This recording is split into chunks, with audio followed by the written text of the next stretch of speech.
What are you eating? It's Sunday, December 8th.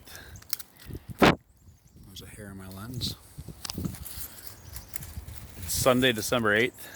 Everything's done for the year. Winter's setting in. So I do a quick walk around the property so you can see the skeleton of it.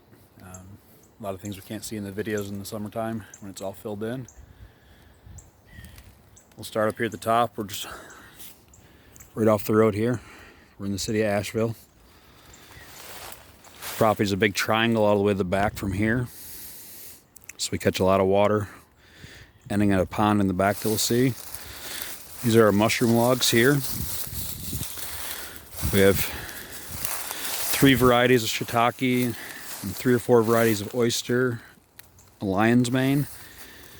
Just like most things on the property, we've designed it so that we get fruiting throughout the year. Only in the coldest and the hottest months we're not getting mushrooms. Only in the coldest months we're not getting flowers in the back.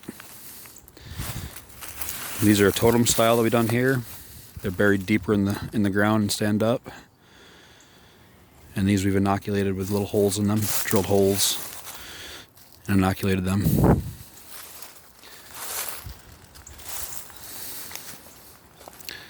Over here at the, come on Angel. This little hoop house is what we call a propagation station. We take cuttings from all the perennial plantings on the property that we can, finding out the best way to propagate them from seed or cutting, and if it's from cutting, if it's a softwood, hardwood, or semi-hardwood. There's gooseberries and elderberries and justberries and figs and, oh, I don't know, could go on and on. Even some flowering azaleas, stuff like that. Some blueberries, some elderberries. Doesn't look like much right now. This is a little swale we're walking up front, but this one actually has a 2% grade to it, so it gets the water away from the front of the house and away from the basement. I don't know if you can make out the contours here, but these are all little catch ponds along the way. Another swaler on the outside. It takes us to the backyard. There's a couple more ponds on the way to that. And then there's a lined pond here. That's plumbed into the backyard. So when the ducks use that, we catch their waste, turning into a surplus, fertilizing the garden with it. I'm going to pause it here and we'll walk around back. So we started at the road there, up by the mushrooms. And then we come down to the backyard here as the yard gets narrower. You see the chickens and ducks. This is our annual garden area, or like a traditional garden. In permaculture we call this Zone 1, it's closest to the house. We're in it at least twice a day, letting the chickens and ducks in and out and feeding their fish. Below us there's a small greenhouse attached to the house that helps regulate the heat of both of them. The chickens and the ducks live in that greenhouse, so that helps heat the greenhouse. You can see they're in the garden now. They're allowed in there in the wintertime. They're scratching for food, fertilizing while they're there, accomplishing 3 tasks, creating food for us as well. Beyond this first little area, which is our Zone 1, would be Zone 2, and that we have more long-term annuals. Corn, beans, squash, onions, garlic, stuff that we don't have to pay much attention to.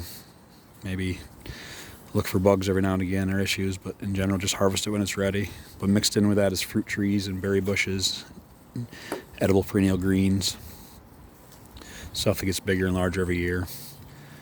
A little maintenance from us. But now let's go take a walk through and we'll have a look at a few things. Angel, you gonna come with us? Let's go.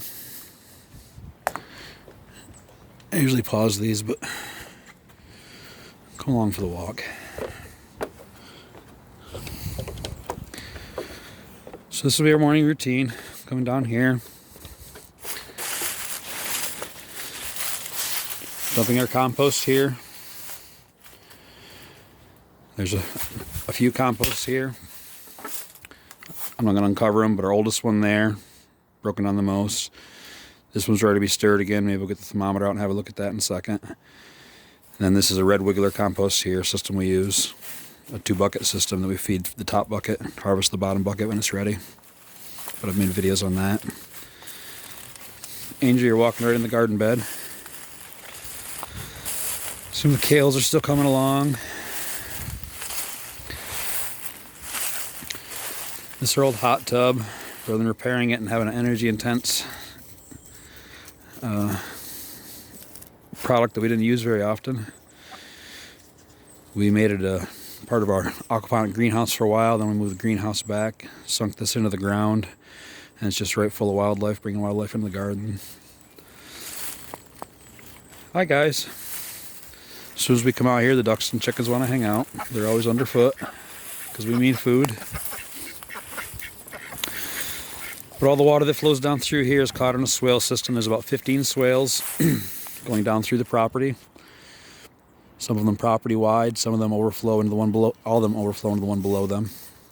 So they'll fill up, catch that water, then flow into the one below them. In these swales,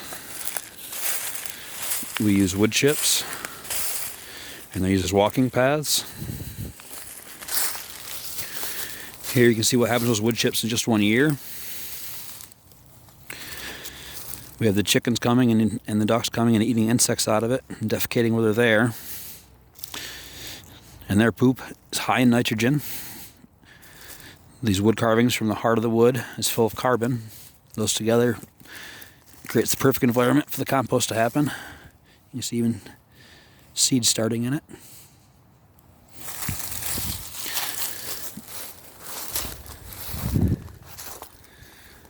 Let's walk around and look at the greenhouse, I guess. So normally this gate's closed and they're not allowed in. We do use the ducks in here all summer. They have a soft webbed foot. That allows them to walk on these annual plants, knock them down, but they don't scratch them and tear them up. Plants pop back up when they're done. They're slug patrol. Most all you permaculturists know, Bill Mollison. Madame, you do not have a slug problem, you have a duck deficiency. Excuse my voice, there's like a few teeth pulled the other day, too. So we have figs and apples and Asian pears and plums. These are the taller trees in this area. Underneath those we have gooseberries and josta berries, vining bushes like raspberries and blackberries as well. These are sedums, multiple different flowers that come out different times of the year. There's some catnip mixed in and lots of different mints. What are you doing, Angel? Come on. We were looking down from there before. Here's the upper ponds. This all kind of becomes a jungle in the summertime. It's full of wildlife. It's really thick. Down here we have a lot of strawberry ground cover mixed in. It's another Asian pear. Goji berries, quite a few of those left on the plant. They're not my favorite, but they're supposed to be very good for you. Okra seed for next year.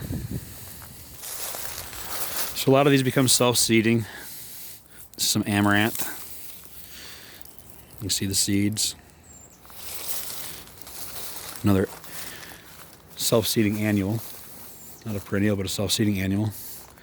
And on this fence line we have black raspberries and red raspberries and yellow raspberries and Jerusalem artichokes and lots of different flowers and elderberries. It just becomes a real jungle in here, but it's all planted in guilds. And those guilds, excuse me, are planted to work in unison, to work in a symbiotic relationship to help fulfill the needs of the whole. So there'll be plants that bring in the beneficial insects. There's plants that call on the pollinators to do the pollinating. There's plants like clover would be the grass level, the ground cover level, or some of our other berry plants like the gummy berries and the autumn olives that are nitrogen fixing bushes and shrubs. So they're pulling nitrogen out of the air, fixing it in their root systems. And when we prune those back, it shares it with the other plants around it in the next year.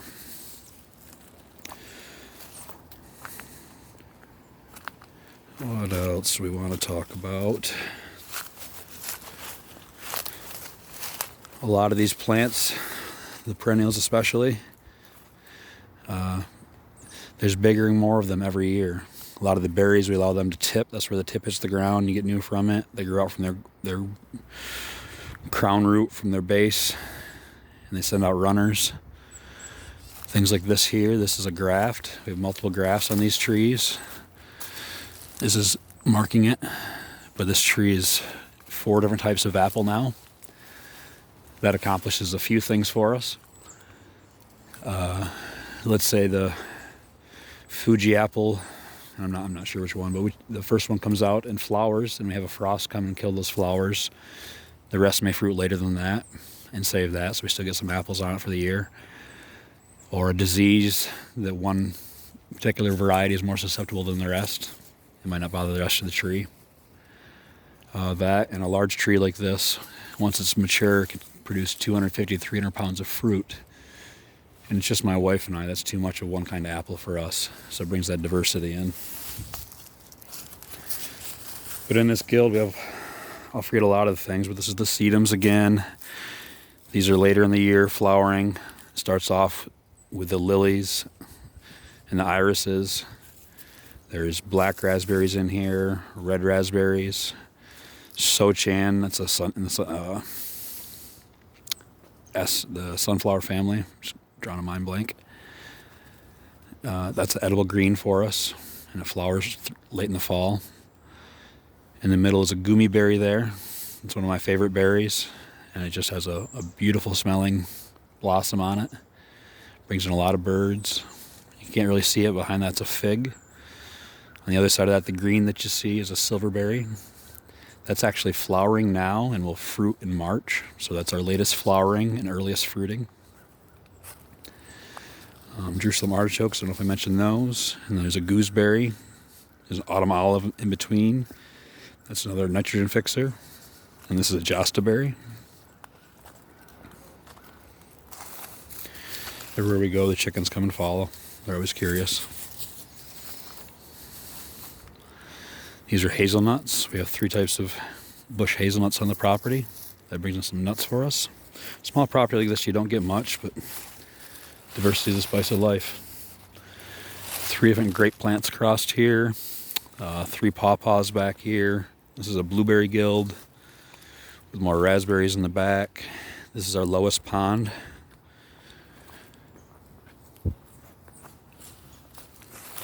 There's another apple over here. This is our Gold Rush, but it's also got a couple of grafts on it. I don't know if you can see the blue tape. It's our favorite apple. It's my favorite cherry. We have a couple of Nanking cherries. We also have Cornelian cherries. Shout out to Little John. He's our Cornelian cherry connoisseur. Oh, this is an Oregon grape here. The root's real medicinal. And the carnation, I think it's a carnation. I'm drawing a blank. The yellow flower in the back. You can see that's still flowering here after our first frost. Well into the fall, early winter.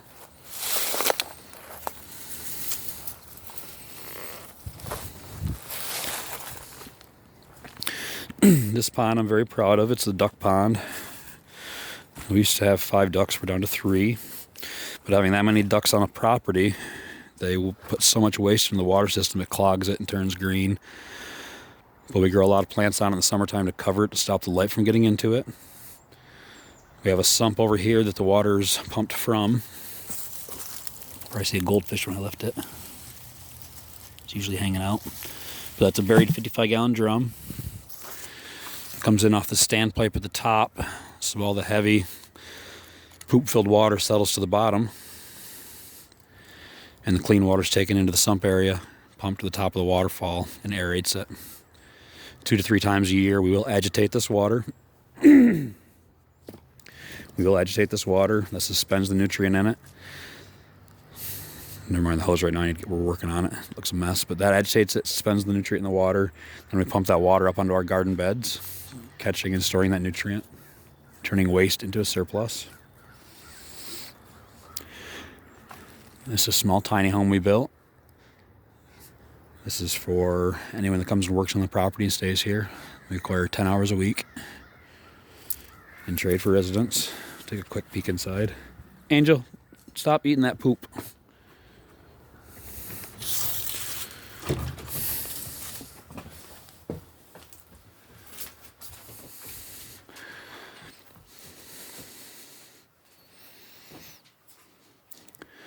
It's a nice little place though, a little loft up there.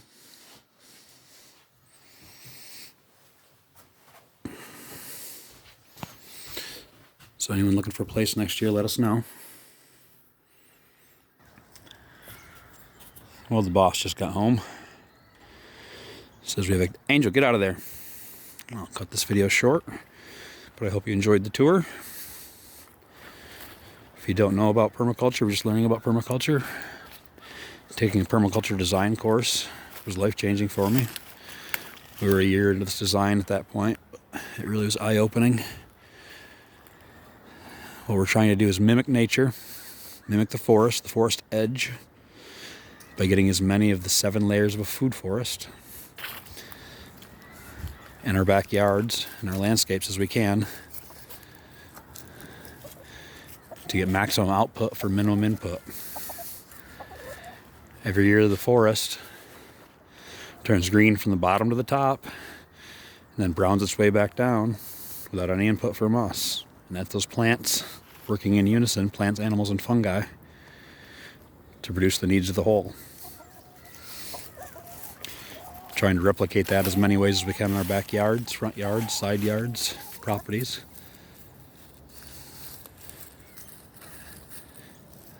I want to talk about how much food and everything else it does, but really it's just the joy that it brings in our life. We're homesick by the end of the day. We want to come home and hang out with our animals and be out here. It's enjoyable all times of year. This is the winter time, and it's still got a lot going on. Okay, I'm waffling now. Peace. Love you all. Let's talk about this changing climate and solutions.